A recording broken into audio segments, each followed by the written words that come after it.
साधारणतः छुआंको ठारू बड़क पर्यंत समस्ते क्षीर पीवा बहुत भल पाती कारण एथिरे vitamin A calcium iron protein fat cholesterol परि अनेक पोषक तत्व रही जहाँ आम स्वास्थ्य पाई बहुत उपकारी होता है।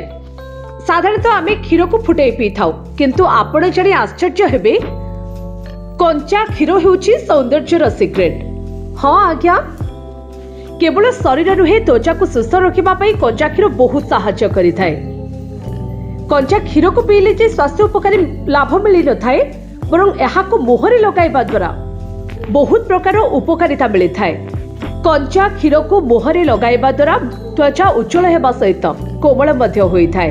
कंचा क्षीर व्यवहार करबा द्वारा त्वचार सुंदरता वृद्धि पाई थाए। त्वचारे कोनोसी प्रकार क्षत होई न थाए। एई क्षीर रे मध्य आपण फेशियल करि पारिबे।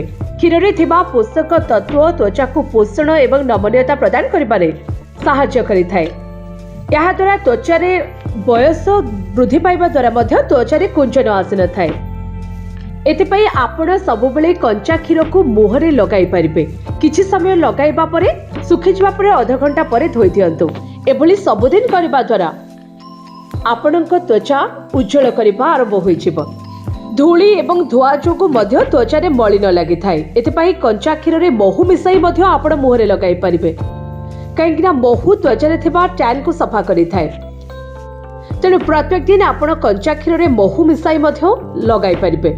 कंचा क्षीर रे आपण फेस पैक प्रस्तुत करि मध्य आपणक मुहरे लगाई पारिबे। हाँ दर्शक बंधु फेस पैक प्रस्तुत करबा पई अल्प कंचा क्षीर नै सेथिरे हळदी गुंड मिसाई पेस्ट प्रस्तुत करंतु।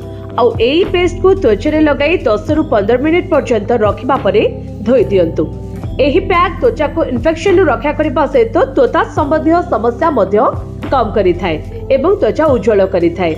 सेभली आपण स्क्रब करबा पई प्रथमे आपण कंचा क्षीर रे डालीरो पाउडर मिसाई पेस्ट प्रस्तुत करंतु एवं सेही पेस्ट रे त्वचारे हालुका भाबे स्क्रब करबा परे हालुका उषुम पानी रे त्वचा को धोई दियंतु। देखिबे किछि दिन मध्यरे आपणक स्किन बहुत ग्लो करबा आरंभ करिवो।